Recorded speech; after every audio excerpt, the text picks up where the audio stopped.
कलकत्ता कांग्रेस अधिवेशन। लखनऊ अधिवेशन के बाद से सरोजिनी नायडू की गिनती देश के राष्ट्रवादी नेताओं में होने लगी थी। बड़े बड़े राजनीतिज्ञ भी उनकी भाषण कला का लोहा मान चुके थे। उनका व्याख्यान आरंभ होते ही सभा में सन्नाटा व्याप्त हो जाता। श्रोतागण के हृदय जोश और उत्साह से भर उठते।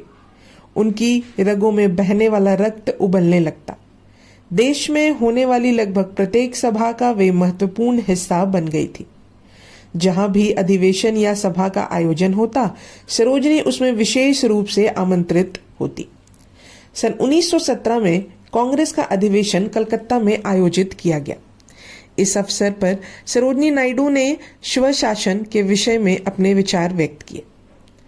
कई वर्ष पहले हमारे आधुनिक राष्ट्र निर्माता की ऐसी ऐतिहासिक नगर में स्वराज्य के अमर संदेश की घोषणा आपके कानों में गूंजी थी। मैं सोचती हूँ कि आप में से एक व्यक्ति भी ऐसा नहीं होगा जिसके हृदय में अपने उस जन्म सिद्धि अधिकार के आह्वान की प्रतिक्रिया ना हुई होगी, जिसमें दीर्घकाल तक आपको वंचित रखा गया। आज हम यहाँ उनके संदेश को दोहराने और उनके द्वारा उद्घोषित सत्य की पुष्टि करने के लिए इकट्ठे हुए हैं। हम उस कल्पना की पूर्ति की मांग करते हैं जो उन्होंने उस स्मरणीय अवसर पर हमारे लिए की थी। मैं आपके सम्मुख संयुक्त भारत की निर्वाचित प्रतिनिधि की हैसियत से केवल इसलिए खड़ी हो सकी हूँ क्योंकि राष्ट्र की नारी शक्ति आज आपके साथ खड़ी है। आपको यह प्रमाणित करने के लिए कि आप उत्तरदायी और पूर्ण शासन के अधिकारी हैं।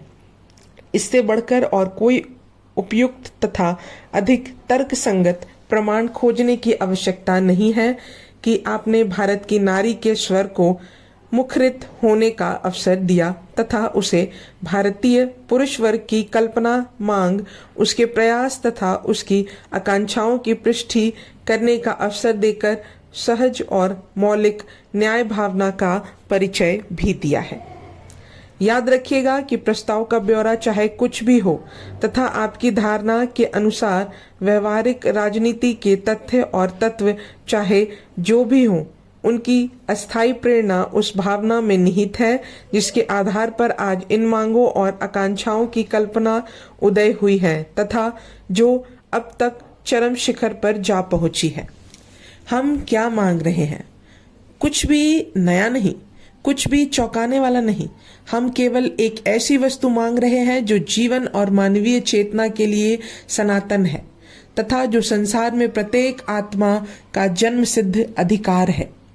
याद रखिए कि अपने प्रांतों में, अपने क्षेत्रों में आपको सजीव अवसर मिलने चाहिए तथा आपको अपने देश में अपनी विरासत से वंचित होकर देश निकाले की स्थिति में गूंगे बहरे की तरह जीने के लिए विवश नहीं किया जाना चाहिए, जिनका उपयोग दूसरे राष्ट्र कर रहे हैं। वह समय अब बीत गया है जब हम बौद्धिक और राजनीतिक बेड़ियों से जकड़े हुए दास्ता से संतुष्ट थे, क्योंकि अब फूट के दिन समाप्त हो गए हैं। आज इस महान देश में कोई भी जाति दूसरी जाति से अलग नहीं रखी जा सकती। अब यह हिंदुओं और मुसलमानों का भारत नहीं रहा, अपितु एक संयुक्त भारत बन गया है। यह भाग यही समाप्त होता है। अब हम अगले भाग में जानेंगे रॉलेट एक्ट का विरोध के बारे में। तब तक के लिए धन्यवाद।